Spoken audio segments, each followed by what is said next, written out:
La luz de la mañana se estiraba sobre mi mesa de cocina, pálida y delgada, de esa que hace que todo parezca más frágil de lo que en verdad es.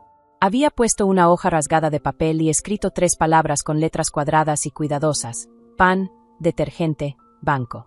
Nada del otro mundo, pero la palabra banco pesaba más que las demás. La leí 2 veces, como si repetirla pudiera aflojar el nudo en mi estómago. El toquido en la puerta llegó más temprano de lo que esperaba. Al abrir, estaba mi papá, Geral, con esa sonrisa amplia que había usado toda la vida. Cada vez que quería que algo pareciera inofensivo, aparecía sin bolsas del mandado, sin periódico, solo con esa sonrisa y una energía que se sentía demasiado apresurada detrás de él. Detrás venía Elaine, abrazando una carpeta de piel contra el pecho como si fuera un escudo. «Clara», dijo mi papá, entrando antes de que yo lo invitara. «Pensamos que te agarrábamos antes de tus vueltas». Perfecto el timín. Su voz sonaba rápida, bañada en calidez, pero con una orillita que no podía ignorar. Los ojos de Elaine recorrieron los trastes en la tarja, la correspondencia apilada junto al fregadero, la taza de té a medio terminar. «Es buen día para dejar todo en orden», añadió ella, apretando la carpeta. Doblé la lista y me la guardé en la bolsa. El corazón me latía más rápido, pero mantuve el rostro tranquilo. «Rutina», me dije. «Actúa como si fuera cualquier mañana». Caminé al armario por un suéter, dándome un respiro. En la recámara, mi mano rozó el sobre pequeño que había escondido días atrás. Lo metí en mi bolsa y regresé a la cocina, donde mi papá ya estiraba la mano hacia mis llaves. Puso la carpeta en la mesa como si fuera su lugar natural. Dio un par de golpecitos sobre la tapa con los dedos. El ruido retumbó demasiado fuerte en el silencio. «No es nada complicado, Clara», dijo. «No más unas firmas para que las cuentas estén más derechas. Así el banco no te anda llamando con preguntas. Luego me lo vas a agradecer».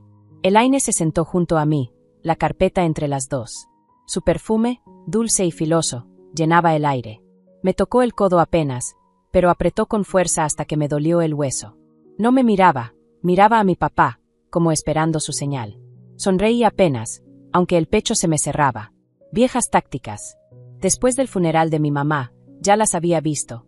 Mi papá acomodando la herencia, ayudándome con cuentas que yo podía manejar sola, hablando con los del banco mientras yo nomás me quedaba callada. En ese entonces me convenció de que me estaba cuidando. Ahora era mayor, pero la presión se sentía igual de pesada. «Necesito un minuto antes de salir», dije, empujando la silla hacia atrás. Elaine me soltó, dejando un dolor leve en el brazo. La sonrisa de mi papá no se deshizo, pero sus ojos me siguieron hasta el pasillo. En mi cuarto abrí el buró. Debajo de unos pañuelos doblados estaba el sobre que había preparado, sencillo, sellado, con 4 palabras escritas de mi puño. Lo sostuve un instante, respirando hondo. Era un plan pequeño, pero era mío. Lo guardé en la bolsa, junto a mi cartera y mi INE, y cerré el cajón sin ruido. Cuando volví, mi papá ya estaba en la puerta, llaves en mano, la sonrisa bien pulida, como si aún no se hubiera decidido nada. El aire afuera era fresco, cortante. Mi papá sacudió las llaves, como si fuera su derecho cargarlas. «Yo manejo», dijo, abriendo la puerta antes de que pudiera protestar. Me subí al asiento trasero, abrazando mi bolsa con fuerza. Elaine ocupó el asiento del copiloto, sin soltar la carpeta. Al avanzar por la calle angosta, mi papá llenó el silencio con pláticas que querían sonar inofensivas. «La ferretería trae ofertas esta semana, buenas escaleras. Y el clima ya se siente otoñal». Usaba ese tono de vecino amable, el que disfrazaba el mando como cordialidad. Miraba yo las casas pasar, porches con flores de verano tardío, banquetas húmedas por los aspersores. Cada vuelta nos acercaba más a la calle Congreso, más cerca del banco. Mis dedos tamborileaban en la correa de la bolsa. «Respira despacio», me repetí. Elaine abrió la carpeta sobre sus piernas y me la mostró. «Son estos formatos», dijo ligera. «Nada complicado. Solo es para que todo quede en un mismo lugar. Menos estrés para ti». Marcó una línea con la uña. «Aquí iniciales, nada más significa que pueden hablar conmigo si ocupan algo». Seguí su mano con la vista. Arriba, en letras negras y pesadas, se leía, «Poder notarial». La frase hizo más denso el aire. No lo señalé, no discutí. Dejé la carpeta abierta un momento antes de apartar la mirada. En el retrovisor, mi papá me pescó con la vista. «Tú me enseñaste que la familia se cuida entre sí», dijo, casi suave, pero las palabras me aplastaron. Volteé hacia las vitrinas soleadas de la calle. La esquina del banco apareció más adelante, su fachada de cristal reflejando el cielo. La mano de mi papá se apretó en el volante al entrar al estacionamiento. Había varios carros, el movimiento normal de un día entre semana. Se estacionó cerca de la entrada y salió rápido, rodeando el coche antes de que yo alcanzara la manija.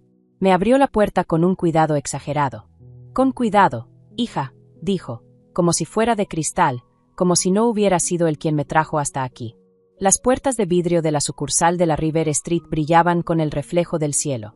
Adentro, el aire era más fresco, oliendo a café y a pisos recién lustrados. La gente se movía en silencio entre las ventanillas, cada quien con la mirada clavada en sus pendientes.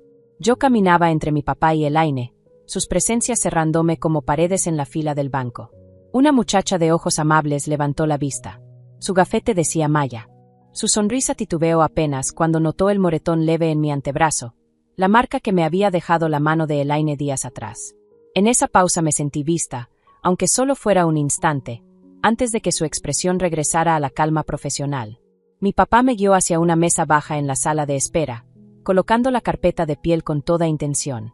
Antes de que me sentara ya me había puesto una pluma en la mano, su voz bajando de golpe, sin el tono alegre. «Firma, Clara. Es rutina. No lo hagas más difícil de lo que es». Elaine se acomodó junto a mí, demasiado cerca. Otra vez su mano en mi codo, ahora con más fuerza, su perfume llenando el espacio entre nosotras. Se inclinó y murmuró bajito, solo para mí. «Una firma y ya estuvo. No lo pelees». Miré la pluma entre mis dedos. Las noches de planeación pasaron por mi mente, el sobre en mi bolsa, los ensayos en silencio de lo que haría cuando llegara el momento. Me repetí una y otra vez que no debía congelarme, ni doblarme. Alcé la mirada de la mesa hacia la pared del fondo, controlando mi respiración. Conté despacio en mi cabeza, como había practicado. 1, 2, 3, 4, 5. El pulso se calmó, la mano se me aflojó, y el miedo empezó a replegarse.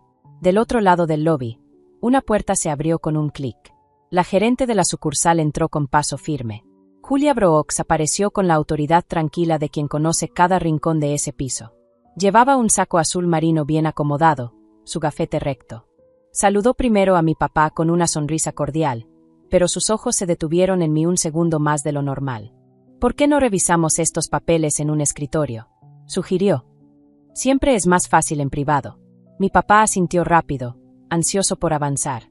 Elaine se levantó junto a él, la carpeta apretada bajo el brazo. Yo la seguí con la bolsa pegada al costado, midiendo mi respiración. Julia nos guió hacia su oficina, pero antes se detuvo junto a la caja. «Maya, ¿me traes un vaso de agua en unos minutos?», preguntó. Las palabras sonaban comunes, pero la mirada no lo era. Maya inclinó la cabeza apenas, como una señal recibida. Ya en la oficina, Julia señaló las sillas. Mi papá arrastró una para mí, volviendo a encajarme la pluma en la mano. «Ándale, Clara», murmuró en voz baja, fingiendo amabilidad. «Es rutina». Elaine se sentó a mi lado, su mano otra vez en mi brazo. Julia se acomodó enfrente. «Déjenme hacer unas copias para el expediente», dijo, extendiendo la mano. Mi papá dudó un instante, luego puso la carpeta sobre la mesa. Julia la abrió con calma. Yo metí la mano en mi bolsa, rozando el sobre liso, las orillas gastadas de tanto repasarlo. Lo saqué con cuidado y lo deslicé debajo de mi INE y el comprobante de depósito, como si fuera parte de la misma pila. «Aquí están mis documentos», dije, firme, entregándolos. Julia los tomó sin dudar. Por un momento, sus ojos se encontraron con los míos. Nada en su rostro cambió, pero sentí un hilo invisible entre nosotras. Se levantó, la manga rozando la carpeta, y salió con pasos medidos. Mi papá se inclinó hacia mí, murmurando. «Ya casi acabamos». Yo mantuve la vista en la puerta cerrada, escuchando el clic lejano de la copiadora. La oficina era pequeña, con paredes de vidrio y un zumbido leve de la máquina de ruido blanco en la esquina. Mi papá estaba frente a mí, la carpeta abierta como invitación y trampa a la vez. Empujó otra vez la pluma hacia mí. «Es rutina, Clara. Estás haciendo un mundo de esto». Elaine se inclinó también, sus dedos clavándose en mi brazo, las uñas dejando la piel pálida. «No tardes», susurró. «Firma ya». El perfume de ella se volvió pesado, cortante, ahogando el aire. Julia regresó despacio, con la calma de quien controla la escena. Se sentó en la esquina de la mesa, sin tocar la pluma ni los papeles. Su voz sonó ligera, pero firme. Antes de empezar, voy a sacar copias de las identificaciones de todos para el expediente. Es el procedimiento en cualquier revisión de documentos, dijo Julia, mirándome directo a mí. Señorita Henley, ¿me presta la suya? Respiré hondo, metí la mano en mi bolsa y toqué las cosas en el orden ensayado. Primero salió mi cartera. Puse mi licencia sobre la mesa, luego el comprobante de depósito encima, como si fuera costumbre. Y al final, con un movimiento que había practicado tantas noches, deslicé el sobresencillo por debajo. Aquí están mis documentos, dije, con voz firme. Mi papá se recargó en la silla, aliviado, seguro de que me había doblado. Elaine aflojó un poco la presión, aunque su mano seguía en mi brazo. Julia recogió el pequeño montón sin dudar. Nuestros ojos se cruzaron apenas medio segundo. Nada en su cara cambió, ninguna señal para los demás, pero yo lo sentí, reconocimiento. Salió de la oficina y, un momento después, se escuchó la copiadora. Mi papá soltó el aire, golpeando la pluma contra la mesa como si marcara el compás de su triunfo. ¿Ves?, murmuró. Ya casi terminamos. Yo mantuve la mirada en la pared de vidrio, viendo a Julia pasar con su paso tranquilo. Y mi pulso se estabilizó, no por rendición, sino por saber que mi nota ya no era mía. Julia regresó con la carpeta y un pequeño montón de copias. Sus movimientos eran parejos, su sonrisa intacta. Dejó todo en orden sobre la mesa y juntó las manos.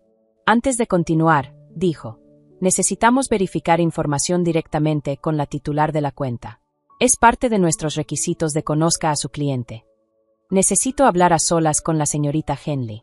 Mi papá soltó una risita corta, de esas que buscan restar importancia. A veces no escucha bien. Yo la ayudo. Julia no se movió. Lo llamo en un momento. Esta parte es obligatoria por regulación, respondió con calma, señalando el pasillo. Elaine apretó otra vez mi brazo antes de soltarlo.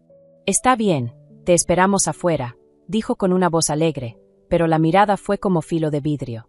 La puerta se cerró y la oficina quedó en silencio. Julia se inclinó hacia mí, su tono más suave. Clara, leí tu nota. El pecho me apretaba, pero no bajé la mirada. Necesito hacerte 3 preguntas, continuó. Puedes responder sí, no, o explicar más si quieres. ¿Te están presionando para firmar documentos que no quieres firmar? Sí, susurré. ¿Entiendes que estos papeles le darían el control de tu dinero y tu casa a tu papá y a tu madrastra? Sí. ¿Te sientes segura en tu casa con ellos visitándote? Miré mis manos, la uña del pulgar brillando bajo la luz. No. Julia asintió despacio. Nada de sorpresa en su rostro, solo determinación. Tomó el teléfono de su escritorio y marcó con precisión. Su voz salió clara, exacta. Aquí sucursal River Street. Tenemos a una clienta mayor bajo coerción. Posible poder notarial fraudulento. Iniciamos retención, solicitamos revisión de cumplimiento y contacto con la policía de Portland. Colgó, me miró otra vez y dijo bajo. Hiciste lo correcto. Se escucharon pasos en el pasillo. Mi papá y Elaine esperaban del otro lado del vidrio. Julia abrió la puerta y los invitó a pasar. Mi papá se dejó caer en la silla. Elaine alisó la falda con un gesto demasiado medido. Julia colocó una grabadora en la mesa y presionó un botón. Para exactitud, grabamos las revisiones de documentos. Protege a todas las partes. Mi papá forzó una risa. Está bien, avancemos. Clara sabe que esto es solo para simplificar las cosas. Empujó la carpeta hacia Julia. Ella la abrió con calma, revisando la primera página. Sus ojos se detuvieron en la esquina donde el sello del notario se había corrido. Pasó otra hoja, su voz tranquila. ¿Quién preparó estos documentos? Notario móvil, dijo Elaine de inmediato. Perfectamente estándar. Julia asintió como si tomara nota, pero alcancé a ver la duda en sus ojos. Puso el documento plano sobre la mesa. Este número de sello no coincide con nuestros registros. Lo confirmaremos en breve con cumplimiento. La mandíbula de mi papá se tensó. Es válido. No estaríamos aquí perdiendo el tiempo si no lo fuera, dijo, su voz cortando el aire. Elaine le puso la mano en el brazo, sonriendo fijo. Gerald, deja que lo revise. No pasa nada. Su tono era suave, pero la mano le temblaba. A través de la pared de vidrio noté al guardia moverse cerca de la entrada. Se escuchó un clic, las puertas asegurándose. Casi nadie lo notó, pero Julia continuó tranquila, sin inmutarse. Antes de seguir, también necesito que Clara responda con sus propias palabras, dijo Julia, mirándome paciente, sin moverse. Sentí la mirada de mi papá como un peso sobre la mejilla. El perfume de Elaine me pegaba demasiado. La garganta se me apretó, pero la voz no me falló. Estos formularios les darían control sobre mi dinero y mi casa, dije. Julia inclinó la cabeza, tomando nota. Desde fuera llegó, tenue pero persistente, el ulular de sirenas que atravesaban las calles de Portland. Mi papá se movió en la silla. El sonido de la pluma golpeando la mesa delataba su inquietud. Las sirenas pararon y, unos instantes después, 2 oficiales entraron a la sucursal. Julia abrió la puerta y los presentó, oficiales Ramírez y Chin. No eran ruidosos. Su sola presencia impuso otro tipo de autoridad. Ramírez se sentó cerca de mí. Chin se quedó de pie, recorriendo la sala con la mirada. Señora, dijo Ramírez con suavidad. ¿Está bien? Asentí y me subí la manga para mostrar el moretón que tenía en el brazo. Elaine me apretó. Dije que sí. La grabadora en la mesa registró todo. Elaine apretó los dientes, pero no dijo nada. Mi papá se recargó, negando con la cabeza. Se golpea con facilidad. Todo esto es exagerado, murmuró. Lo ignoré y saqué el pin que traía en la corbata, explicando que la grabadora había registrado desde el momento en que salimos de mi casa. Julia lo aceptó con un gesto y lo puso junto a la carpeta. Contestó una llamada de cumplimiento en el teléfono del escritorio, escuchó con atención y, al colgar, volvió con los oficiales. La comisión notarial que aparece aquí no existe. Es una falsificación, dijo. La cara de mi papá cambió, mezcla de rabia e incredulidad. ¡Qué ridículo!, exclamó. Julia no le hizo caso. Abrió otra carpeta que había tenido aparte. Hay algo más, anunció. Hace 3 semanas Clara constituyó un fideicomiso en vida. Sus bienes, incluida la casa, ya están dentro. Ella y su hermano Daniel son cofiduciarios. Las palabras cayeron como plomo en la habitación. Mi papá me miró como si yo hablara en otro idioma. ¿Me lo hiciste a mis espaldas?, dijo, incrédulo. Me lo hice para protegerme, respondí. Mi voz firme, nada de temblor. El silencio que siguió solo fue roto por el zumbido suave de la máquina de ruido blanco, como una cuenta regresiva hacia lo inevitable. Los oficiales se pusieron de pie, con la decisión tomada, y pidieron a mi papá y a Elaine que se levantaran. Mi papá balbuceó algo sobre asuntos familiares. Elaine exigió un abogado, pero nada paró lo que ya iba a ocurrir. Los escoltaron fuera. Sus voces se fueron perdiendo en el vestíbulo hasta que la puerta se cerró con clic. Julia reunió los papeles en una pila prolija y los deslizó hacia mí. Conservaremos todo para la investigación, dijo. Su calma me sostuvo cuando las piernas me flaquearon. Le agradecí en voz baja. Las palabras no alcanzaban a cargar todo lo que quería decir. Afuera, la luz de la tarde parecía más clara que cuando entré. Daniel me esperaba en su camioneta. Vino apenas Julia llamó. Me ayudó a subir, la mano firme en el hombro, y manejó de regreso a casa sin decir palabra. El silencio no era vacío, era protector. En la casa, Daniel actuó con decisión. Cambió las cerraduras, puso una pequeña cámara sobre el porche y revisó cada seguro de las ventanas como si fortificara un refugio. Yo puse agua para el té y dejé que el silbido de la tetera me devolviera sonidos cotidianos. Nos sentamos juntos en la mesa de la cocina, el mismo lugar donde había comenzado el día, aunque ya todo se sentía distinto. Saqué una hoja y escribí despacio, la mano ya sin temblar. Papá, te quiero. Quiero que busques ayuda, pero no puedes tocar mi dinero, mi casa ni mi vida. Si vuelves a intentarlo, llamaré de nuevo a la policía. Firmé, doblé la carta y la guardé en el cajón junto a la lista que tenía desde la mañana. La casa estaba en silencio. Esta vez, por fin, era un silencio que me daba seguridad. Mis manos reposaban sobre la mesa, firmes al fin, listas para lo que viniera.